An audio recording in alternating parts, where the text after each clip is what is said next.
Villa tiene muchos enemigos personales. Viene al volante. Los empresarios de Parral se sentían amenazados con la figura de Francisco Villa. Es un asesino, un ladrón. Señores, tenemos un enemigo en común y ese es Villa. A final de cuentas, Francisco Villa estaba sentenciado a muerte. ¡Cuídate la espalda! Creo que es importante que la historia se cuestione de lo que realmente aconteció el 20 de julio de 1923 en Hidalgo del Parral. ¡Era Villa!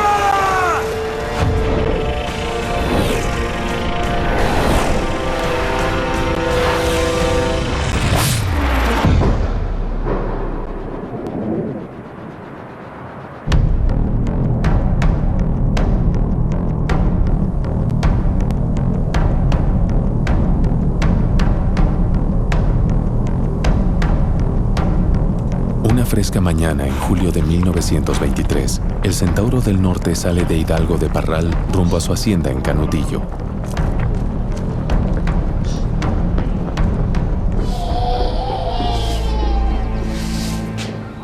Se levantaron él y sus escoltas, desayunaron en casa de su esposa, Manuela Casas.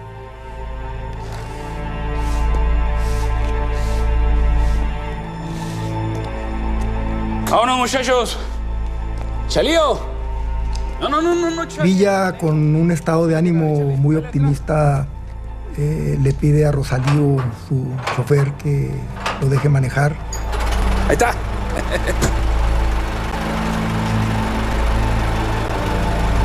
¡Púrate, Chalío, que es para hoy!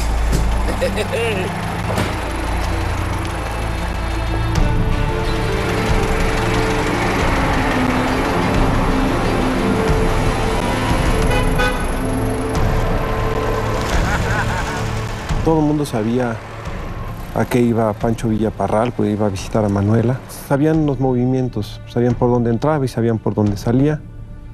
Y obviamente los asesinos tuvieron esta información y se apostaron en la calle.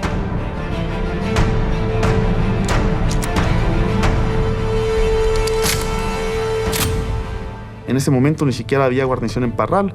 La guarnición había salido supuestamente a unos ejercicios.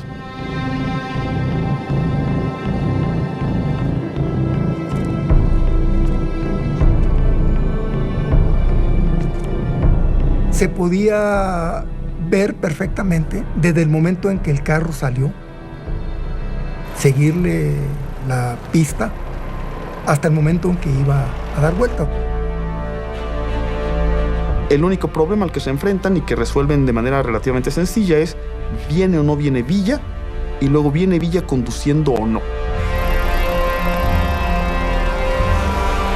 ¡Era Villa! Los asesinos pueden ver a Juan López y con ello entienden que Francisco Villa va en el vehículo y que va al volante. Viene al volante. Prepárense. Y luego la casa está en una curva en la que de cualquier manera el auto tiene que frenar, pero encima había una zanja, de tal manera que el coche tenía que casi frenarse al llegar enfrente de la casa. Y obviamente queda el vehículo a una distancia menor de 25 metros en relación a la posición que ubican los tiradores, los asesinos materiales. O sea que no fue casual que hayan escogido este lugar. El lugar era perfecto para una emboscada.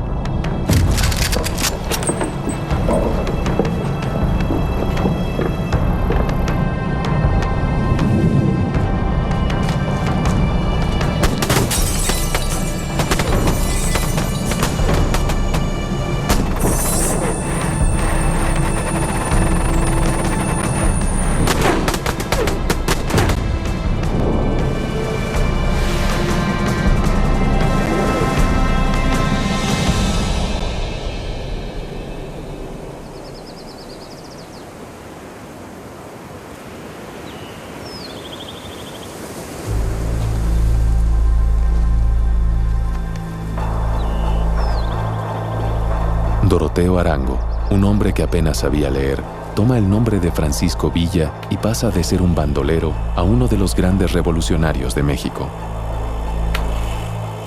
La revolución le permite cobrar a Pancho Villa una estatura de leyenda y de pieza fundamental de la historia mexicana.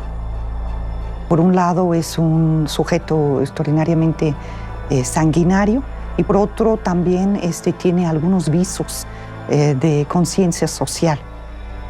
Para 1913, el ejército más importante de la Revolución Mexicana era el ejército villista, ¿no?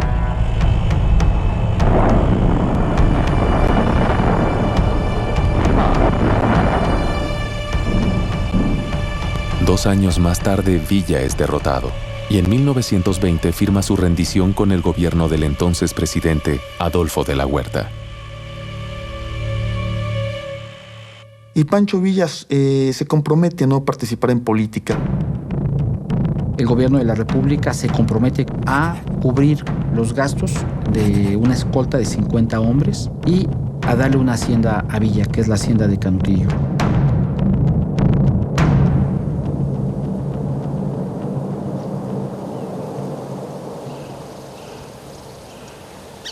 De tal manera que es una doble garantía. Es una garantía para Villa, pero también es una garantía para el gobierno. Y ahí se encierra una región desolada por la guerra, devastada. La misma hacienda está destruida en julio de 1920 para vivir los últimos 3 años de vida. El retiro no trae tranquilidad a la vida de Francisco Villa. Su escolta consistía en 50 hombres de confianza que lo acompañaban a todas partes. Había mucha gente que quería matar a Pancho Villa. No solamente entre las élites, sino también en la gente común y corriente. Gente que se sintió humillada y que realmente Villa humilló, robó, saqueó, asesinó.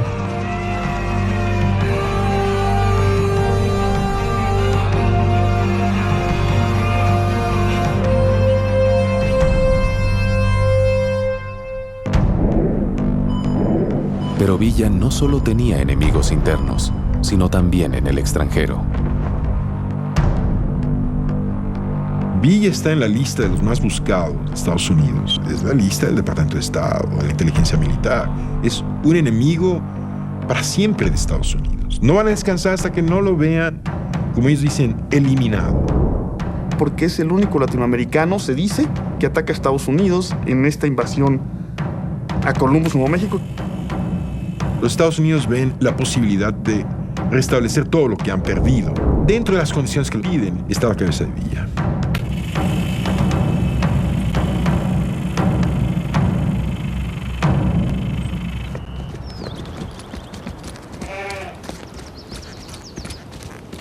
Villa convierte a Canutillo en un experimento social y a partir ya de 1921-22, claramente de 22, en un dínamo de la economía regional. Los empresarios creo que le temían por el armamento que estaba acumulando en su hacienda, el control de 500 soldados suyos que estaban constantemente patrullando su hacienda y por su interés de expandirse.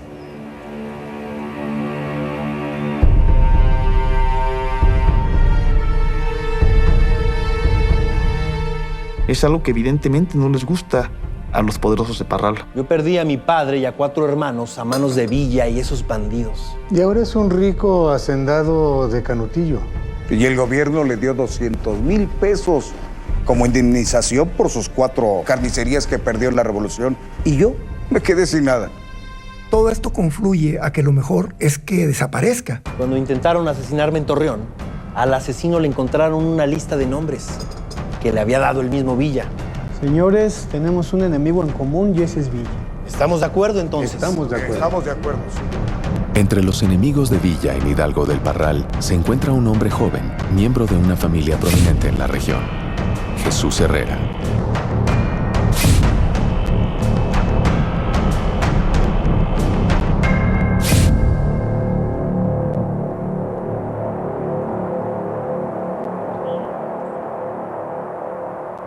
Jesús Herrera era un funcionario del gobierno federal Él tenía un cargo en Hacienda, en la ciudad de Torreón. Todo Hidalgo del Parral sabe que entre Jesús Herrera y Francisco Villa existe un odio a muerte acumulado desde años atrás. Sus ansias por asesinarlo no son ningún secreto. Ahí paraditos en la entrada. ¡Asesino! Ya le dije que me deje en paz. Nunca. Hasta que te vea muerto. Oí la agua. Un Herrera más. Un Herrera menos. Mejor lárgate, pelao. Empieza a publicar en 1923 una serie de cartas en el periódico El Universal, donde está acusando a Villa, donde está planteando que se debería de matarlo por todos sus crímenes de guerra. ¡Cuídate la espalda! El general Villa recurre directamente a Plutarco Elías Calles porque hay indicios de que Jesús Herrera está buscando la manera de eliminarlo. A Villa se le atribuye la muerte de varios miembros de la familia Herrera. No vaya a haber más gallinas escondidas. A ver, muchacho, échanos el menú. Había herreristas, vamos a decir, en Parral, que sentían suya la causa de los Herrera, que habían estado en desacuerdo con el fusilamiento de José de la Luz Herrera. Es un asesino, un ladrón. Es iluso pensar que Jesús Herrera actuó solo. Creo que el asesinato de Villa no fue asunto de una sola persona, sino fue un asunto de varios. Los hacendados que fueron expropiados por el villismo lo odian. Pues entonces hay resentimientos políticos, resentimientos económicos y resentimientos personales. Hay una gran cantidad de enemigos y de resentimientos que ha sembrado a lo largo de 10 años de violencia.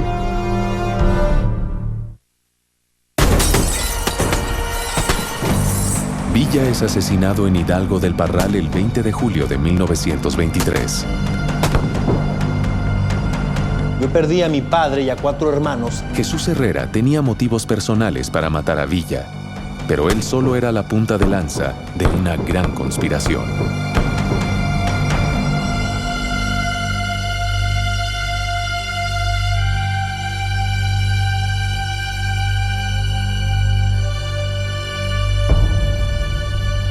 A cambio de 50,000 pesos y de la protección de mi familia, en caso de que algo llegara a ocurrirme, me haré cargo de la encomienda.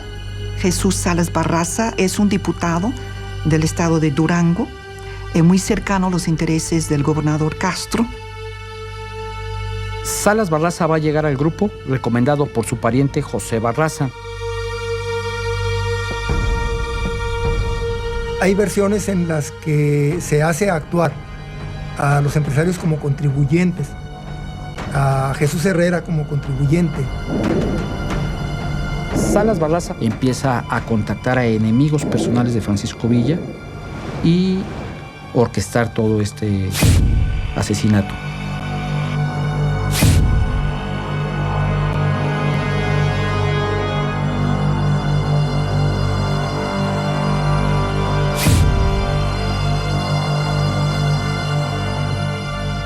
¿Y cuántos muchachos tienes para deshacernos del neoburgués de Canutillo?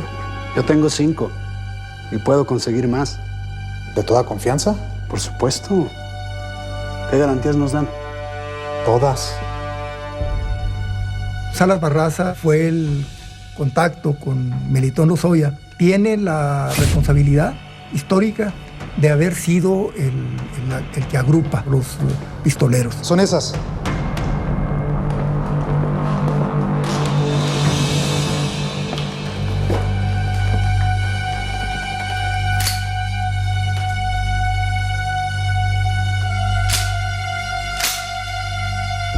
¿Contento?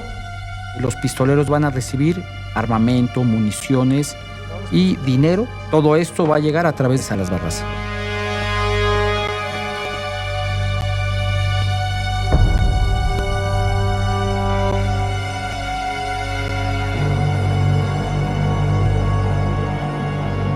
Finalmente son 9 asesinos los que participan.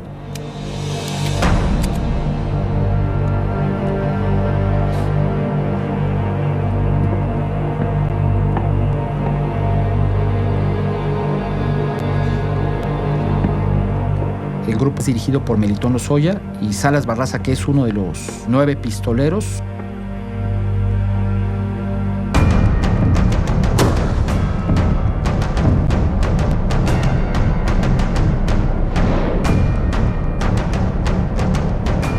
Después del asesinato, Jesús Salas Barraza se dirige a la oficina de telégrafos, donde va a mandar varios telegramas informando la muerte de Villa.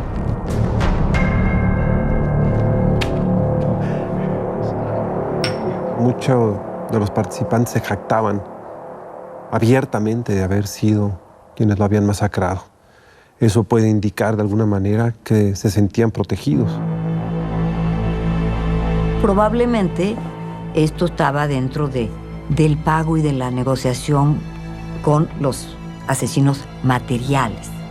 No va a pasar nada, no van a ir a la cárcel.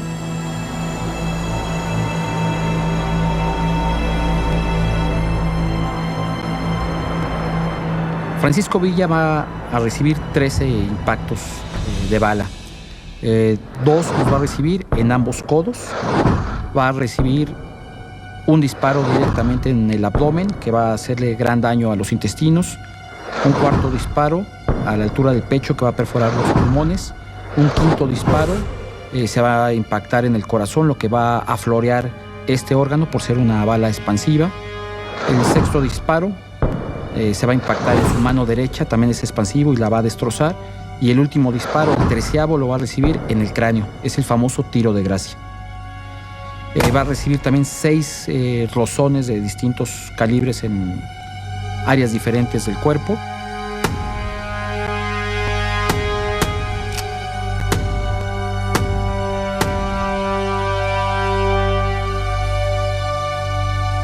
Cada uno de los tiradores hizo un promedio de 20 a 30 disparos. Estamos hablando aproximadamente de unos 200 disparos los que se le hicieron al vehículo de Villa. La comisión de diputados que va a hacer la investigación descubren que los asesinos tenían armas del ejército. No sabemos cómo se consiguieron, aunque en muchas de las cartas o la correspondencia nunca dicen armas. Ponen, compramos alimento, compramos costales de tal y tal.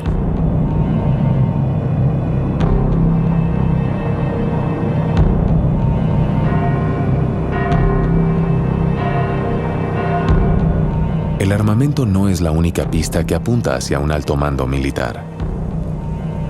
Curiosamente, la guarnición de Hidalgo del Parral no estaba el día del asesinato. El jefe de la guarnición de Parral es el coronel Félix Celara. Tiene aproximadamente a 400 hombres bajo su mando. Curiosamente, la guarnición de Hidalgo del Parral se encuentra fuera de la plaza. ¿Qué pasa con Félix Lara y su guarnición, es decir, su regimiento, ese día en que asesinan a Villa? ¿Por qué no está? Se habían ido a Maturana, que es un pueblo vecino, para supuestamente llevar a cabo una serie de prácticas para el desfile de 16 de septiembre. Es evidente que Lara estaba recibiendo órdenes del general Amaro, pero que no estaba decidiendo por su cuenta. La investigación del asesinato podría también alcanzar a las más altas esferas del ejército.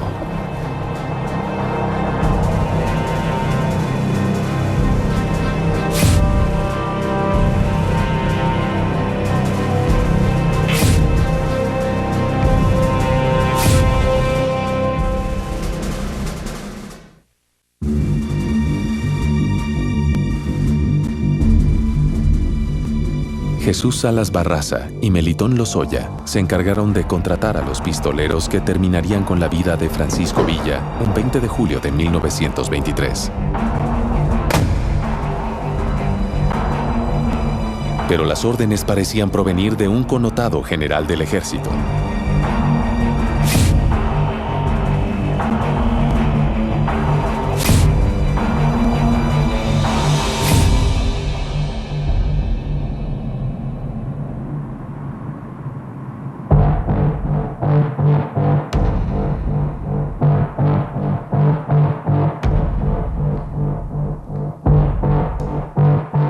Joaquín Amaro era jefe de la zona militar que abarcaba Nuevo León. Va a jugar un papel importantísimo por la relación con Salas Barraza, y los dos, por supuesto, habían luchado en contra de Villa.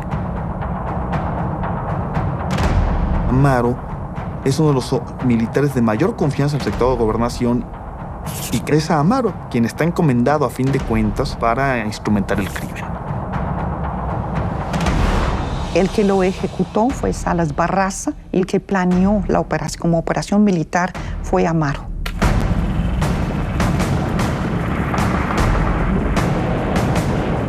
Joaquín Amaro estuvo persiguiendo a Francisco Villa. Al no poder capturar a Villa, hubo una gran molestia de Amaro en contra del Centauro del Norte. Entre Villa y Amaro se establece un conflicto prácticamente teológico. Quien gane, es decir, quien obtenga la muerte del otro, será el que implante la legitimidad de un posible nuevo orden.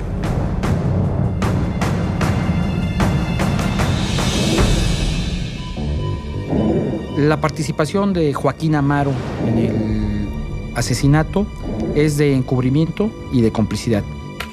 Él tuvo conocimiento de que se iba a verificar este crimen y no lo evitó.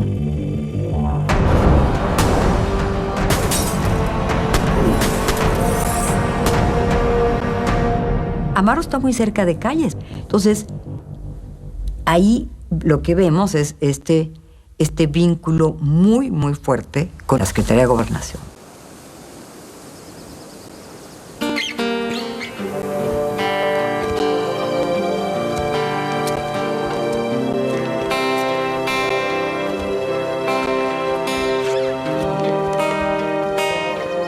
El grupo en el poder está a punto de dividirse entre los dos hombres clave del gabinete de Obregón, Adolfo de la Huerta, el presidente interino ante quien se rindió Villa, y Plutarco Elías Calles. Para Pancho Villa, ¿quién debe ser el nuevo presidente de la República? Pues Adolfo de la Huerta. Hasta la pregunta es necia, muchachito. El Fito es mucho mejor candidato que el Plutarco Elías Calles. Esta entrevista que sostiene Regina Hernández Yergo, Ponlo aquí para que el señorito nos tome una foto, reportero del Universal, con Pancho Villa, es como un precedente del asesinato.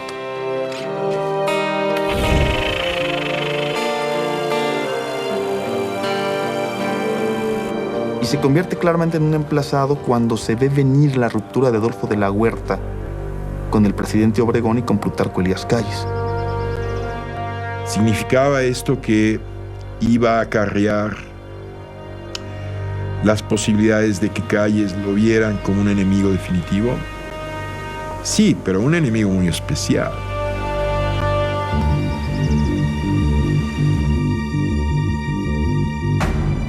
Calles es el político más astuto de la Revolución Mexicana.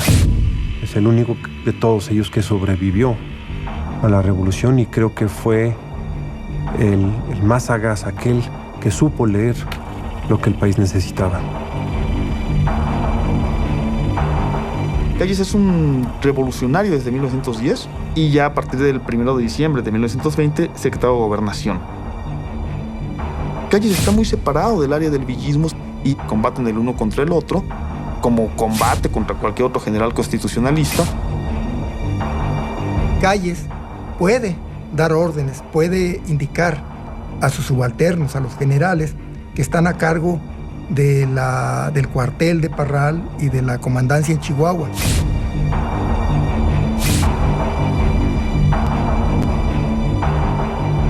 Hay la clara intención de mandar a la muerte a un emplazado. Calles como secretario de Gobernación mueve el aparato del Estado para el asesinato, involucra a 3 generales de mucho poder y mucho prestigio, y eso no se hace en México sin la anuencia del presidente de la República. Aunque no lo crea, la vida sigue de la Huerta con o sin Villa.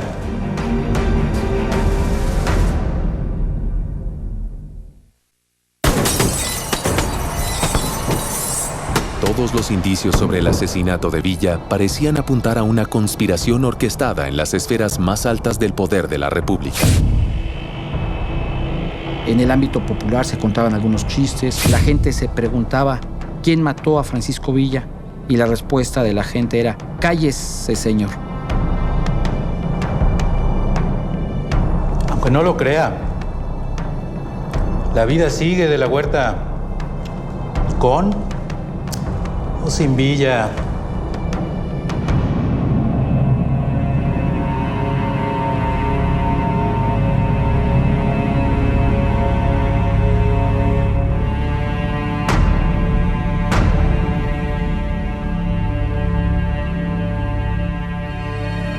Villa tenía una enorme rabia contra Obregón, porque fue quien lo derrotó. Y Obregón tenía una enorme rabia contra Villa porque es el que lo deja manco. Y por eso no es casualidad que Obregón haya sido presidente de México cuando Pancho Villa fue asesinado. El hecho de que las primeras voces después del asesinato culparan al secretario de Gobernación, para Obregón es culpar al gobierno en turno.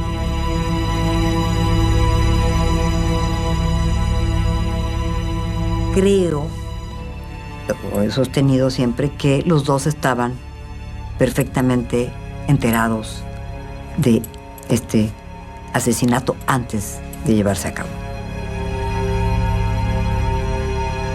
Pero habría otro motivo por el cual el presidente Obregón podía tener interés en eliminar a Villa: el reconocimiento de Estados Unidos a su gobierno. Nadie más ha invadido Estados Unidos, ¿no? Los ingleses y Villa. Obregón y Calles tienen un problema muy grave. Es en pasar del lado de quienes le hicieron un servicio a Estados Unidos, matando a Villa. Más allá de cumplir con las condiciones de los Estados Unidos, Álvaro Obregón se ve obligado a encontrar la manera de callar los rumores internos sobre la responsabilidad de su gobierno en el asesinato de Villa. Salas Barraza envía una carta y confiesa el asesinato.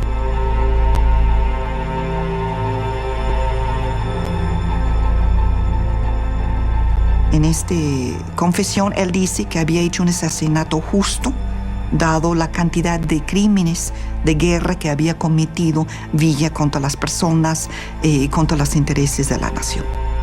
Buenas tardes. Es parte precisamente de la trama. Que aparezca un culpable, nada más se acusa a Jesús Salas Barraza. Él había garantizado que le iban a pagar una determinada cantidad de dinero y que todo iba a pasar al anonimato.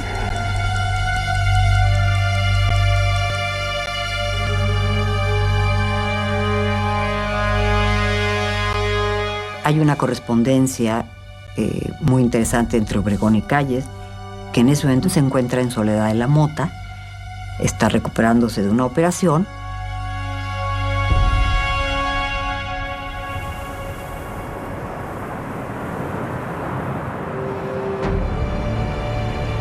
De Obregón le dice al general Calles que tiene ya una información que prácticamente va a acallar todos los rumores de toda la gente que quiso inculparlos. y es una solución satisfactoria para el gobierno donde un sujeto asume la culpabilidad y aparte desmienta que había sido un asesinato político ordenado por Obregón o por Calles o por los dos. Y esa carta, que es la que se conoce en los periódicos, donde este buen hombre confiesa su culpabilidad.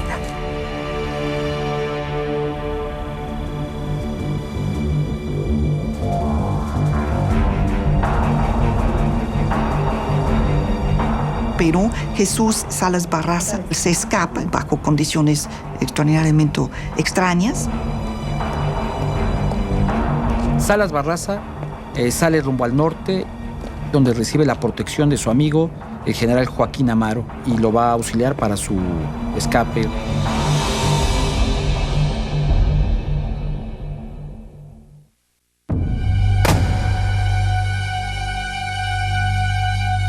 Jesús Salas Barraza hace llegar su confesión al presidente Álvaro Obregón, declarando ser el asesino de Francisco Villa. Preocupado por su posible arresto, intenta fugarse hacia los Estados Unidos. Buenas tardes.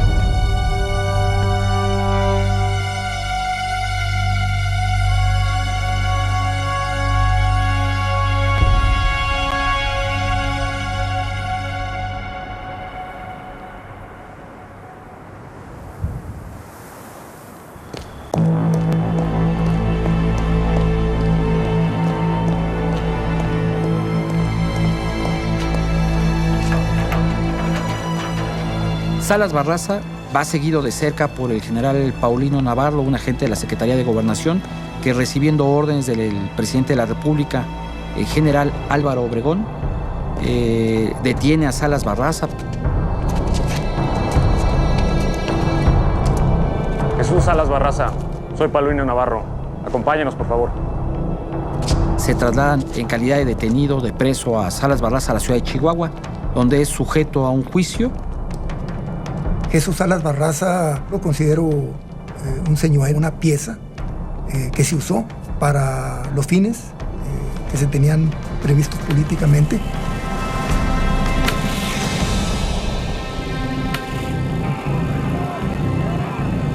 Él nunca pensó que iba a ser juzgado, dado que era un asesinato político.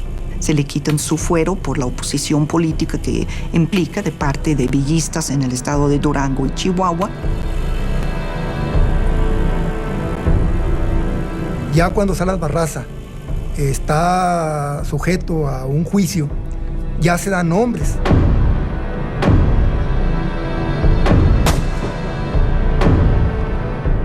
Sin embargo, en todo el procedimiento judicial, nada más se acusa a Jesús Salas Barraza.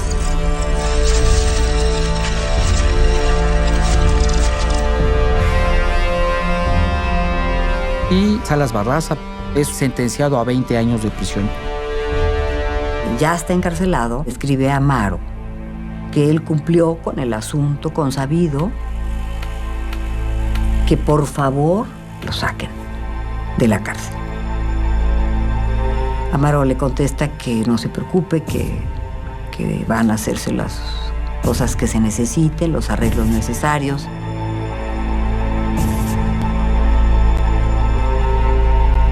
Estuvo 8 meses en la cárcel y sale por indulto. El indulto tiene 3 líneas. En el indulto no se tiene que justificar. ¿Por qué? Simplemente en un decreto que da el gobernador del estado.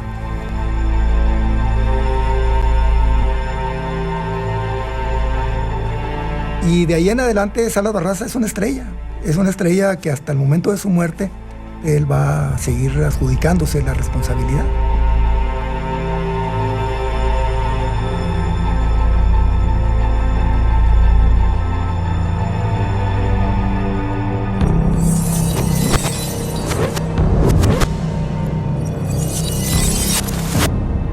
Hay, por decirlo de alguna forma, un rompecabezas que al armarse nos muestra la foto de Villa asesinado.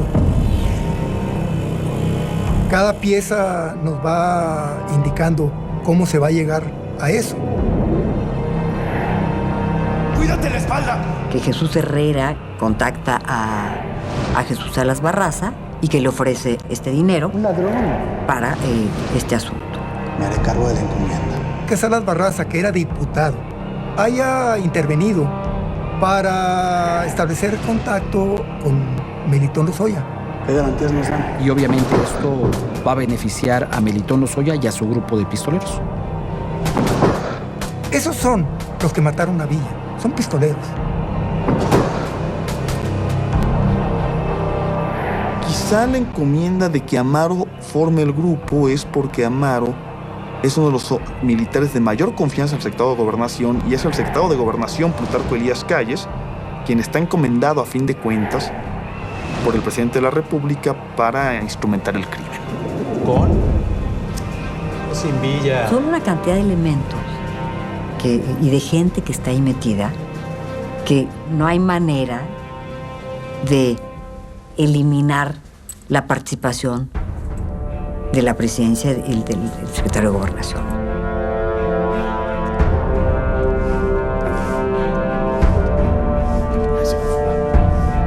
Desde el punto de vista de la memoria que nos deja Villa, debemos trabajar sobre la base de dos hipótesis. Una que murió a manos de una venganza, digamos, local.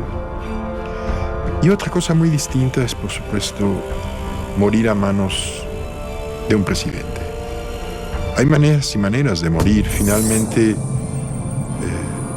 es la forma de morir la que decide el destino de una memoria. Disculpe, señor presidente, pero para algunos, este es un día de luto.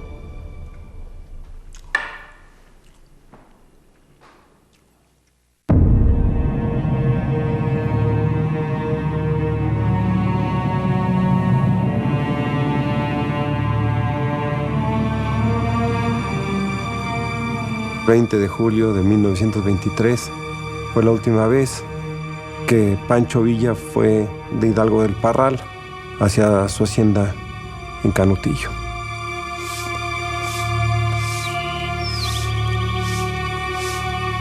Se despidieron entre las 7:40, 7:45 de la mañana. No, Chalío, yo voy a manejar. Échale, dale al crán. Él quiere Dale. atravesar la ciudad manejando. Ándale, Chalío, que es para hoy. Vámonos. Era el primer viaje que hacía fuera de Canutillo en carro.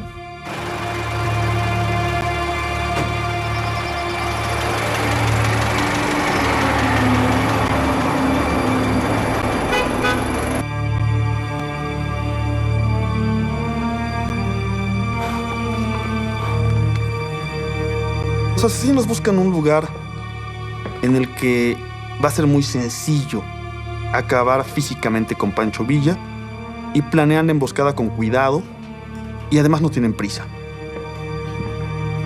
Toman la avenida Juárez, que es una avenida que tiene línea recta de unos 300 a 500 metros.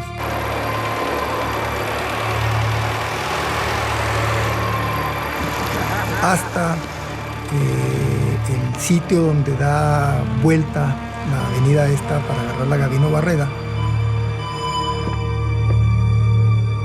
A final de cuentas, Francisco Villa estaba sentenciado a muerte.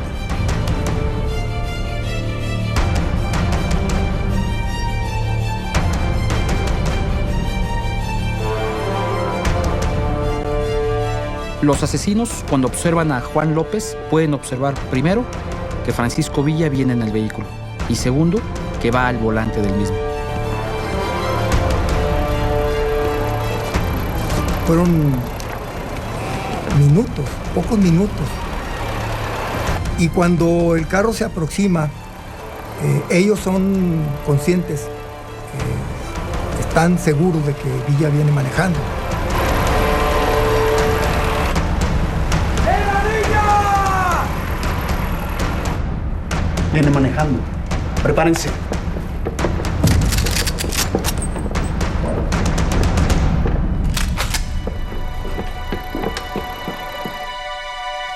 El carro tuvo que abrirse porque en la esquina donde daba vuelta el carro se había formado un charco muy grande de agua y Villa tuvo que evadir ese charco, aproximándose a ponerse más a tiro.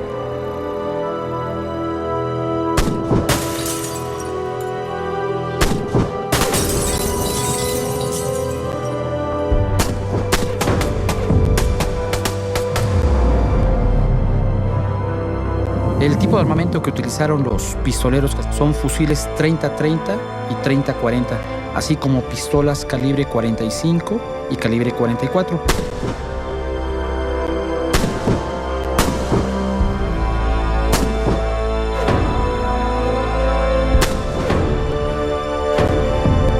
Podríamos decir que Villa fue un bandolero que se hizo revolucionario y que murió como revolucionario.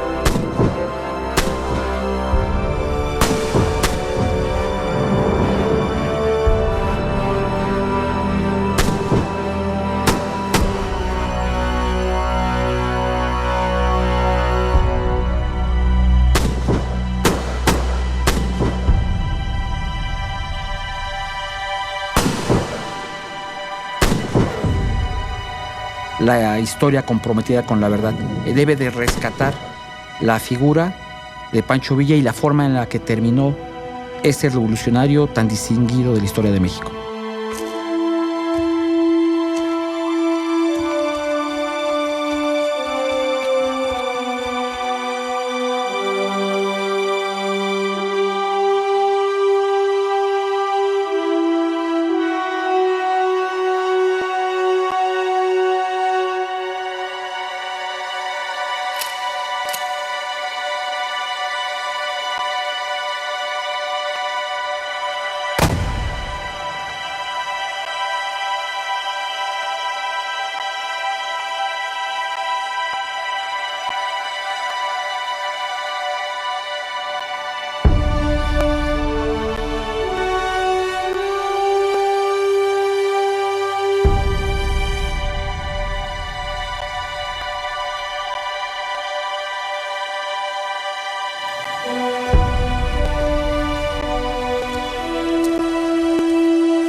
La versión de que fue un asesinato político ordenado por Calles y aprobado por Obregón es la más factible que existe hasta el momento. Hasta el final supo cifrar su propia muerte como un gran misterio. Es decir, el misterio de si fue asesinado por el poder central o por los avatares de esa guerra que realizó durante décadas.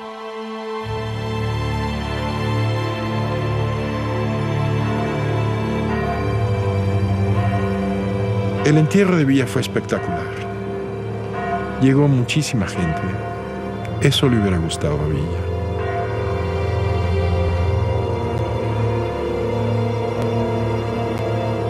Yo creo que Villa representaba la sed de justicia del pueblo mexicano. El legado de Villa es importantísimo en relación a la reforma agraria, a la lucha de la gran mayoría de los desposeídos. Villa, que muestra cómo cuando el pueblo se organiza y se da sus propios jefes y estudia sus problemas, pueden proponer una solución para esos problemas.